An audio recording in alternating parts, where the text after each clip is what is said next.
Hello, this is Kevin, and I finally finished my British Army of the Crimean War, which I have to tell you was quite an undertaking. But I won't go much into the history of this conflict, but as you can see, it was the first one that was ever photographed. I think that's just absolutely fantastic. But it was a war fought between Russia, the Ottoman Empire, and then later aided and supported by Great Britain, France, and the Kingdom of Sardinia. And it was really, let's just say, around the Baltic, the Crimea and various Baltic states.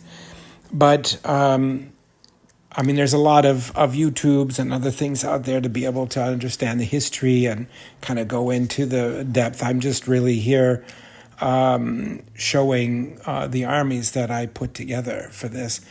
These armies, as I explained it a little bit further down the YouTube here, came from 4 different sources.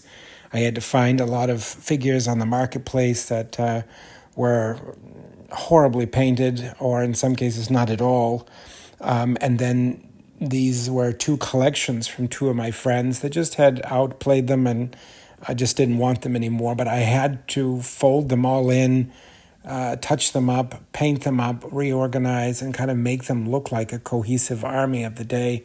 A lot of units were missing, or there was like maybe 1 stand of 3 figures for the Lancers because somebody played Fire and Fury, different things like that. So to try to make it an army used for black powder, that took a lot of effort, and I think that this conflict is really very interesting because there's so many new things that came in, new technologies of armament and telegraph, and it was just such a wasteful war of disease. But this British army are figures from minifigs and from rank and file, so really old figures, right? Not the new ones you'd find from the Old Glory or Blue Moon or other companies, right? And I do 15, so it was even more difficult. Some people really like A and B figures, which are very nice, but my God, they're not 15s.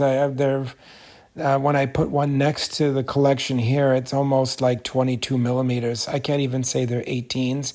That's false. The whole construction of the figure is so large. They're actually twice the size of these figures. So these are really true 15s from ground to top of eye or hat. A and B figures are much larger. So I had to use what was available. And now, yeah, well, let's get into it and see what's here. Hello, this is Kevin, and I finally finished my British or English army of the Crimean War, so 1850s.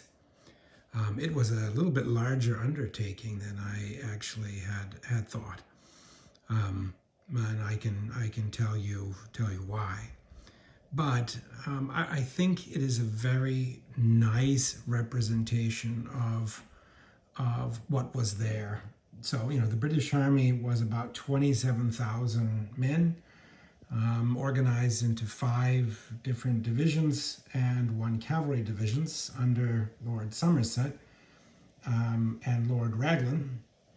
And or Lord Raglan is his name. That was James Henry Somerset, and just about 3 years older than I am. But he was an interesting character, that's for sure. But each of the divisions were broken down into 2 brigades of 3 battalions. So that's a little bit how I organized it. I didn't have enough troops to do all 5 divisions. But what I do have is, it depends on how I organize it. I mean, there's 3 battalions. That could be one brigade. And there's the Guards Brigade, and with their plumes on the right side. And that's the Scots, the Coldstream, and the Grenadier Guards. I've got 3 battalions of Highlanders organized into their battalion, and they were a lot of fun to put together. And then, of course, I've got 3 then further brigades. So in all, I can field 3 divisions and not 5. But if you change what you're looking at, one of these could be a brigade, right? So you could do that. It depends on the scale, right? But I put the rifles in skirmish order because I like doing that. I've got, I think, enough infantry commanders. I usually mount those on rounds. And yeah, so why don't we go ahead and start? I mean, this is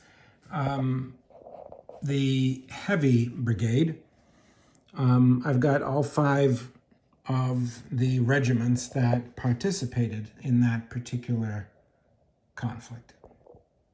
So we've got represented here, I've got the 1st and the 2nd and the 6th, the 4th and the 5th. So I think the Scots Greys are the 2nd, but each one, in some cases I had enough figures to do 4 stands. I wanted to use all the figures that I had, and so some of them are 4 stands, some are 3 stands, and of course I don't have to display those out on the field. But as you can tell, these are older figures. These are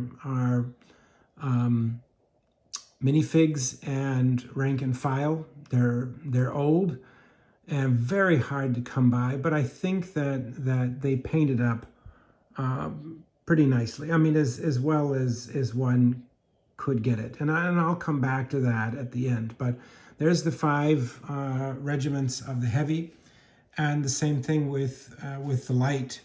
So I've got the 4th, I think the 13th. There's the 17th Hussars, or 17th Lancers. There's the 8th and 11th Dragoons. And yeah, 5 units. So I didn't have any figures to round it out or make it any bigger, but I think that the figures that I had to do some conversions.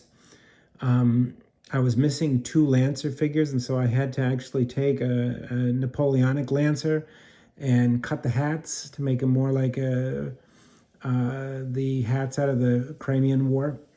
And I had to do a little bit of conversions, which I think it turned out okay.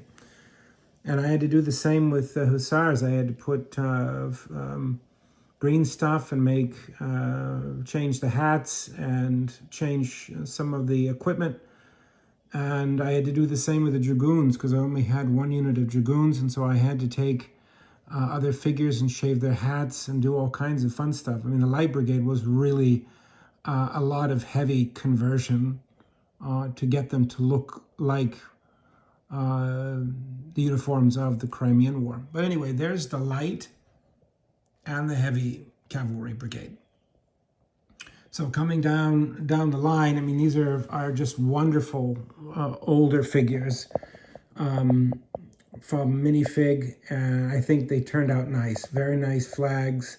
I put them kind of on 3 stands. Basically makes for a battalion. There's 24 figures in a battalion, and I think that each one I can represent. I've don't have written down here exactly who they are, but I think that this is the 3rd Brigade and the 4th Brigade. So you've got the 4th Brigade as the Guards and the Highlanders, and then you've got England's Brigade and Cathcart's Brigade and Brown's Brigade all through here with their various regiments. The 41st, 47th, the 49th, the 30th, the 55th, and 95th. I think there's the 19th, the 77th, and 88th. So they're all represented here. So it's kind of nice. And it was hard to find the right uniforms, and I'm sure that somebody is going to correct me, which always happens, and I enjoy that.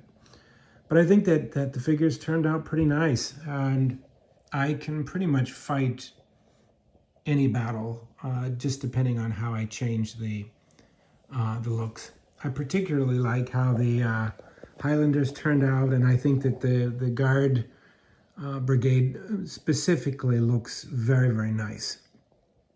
So I made sure that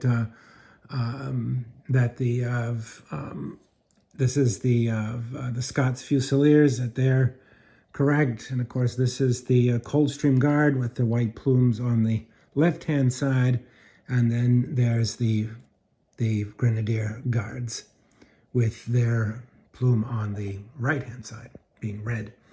So I had to paint those on, and Millie put them on, and which was okay.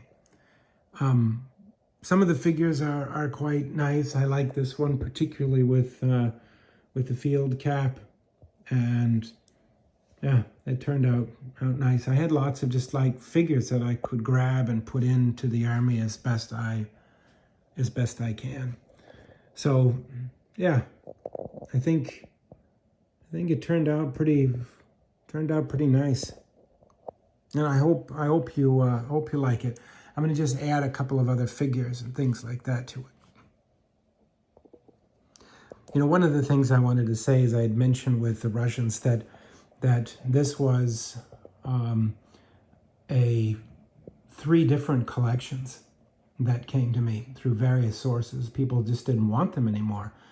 Maybe got tired of them. Maybe I didn't want to play with them anymore. One that came from my dear friend Michael out of Michigan. One came from my other friend Jeff out of Arizona.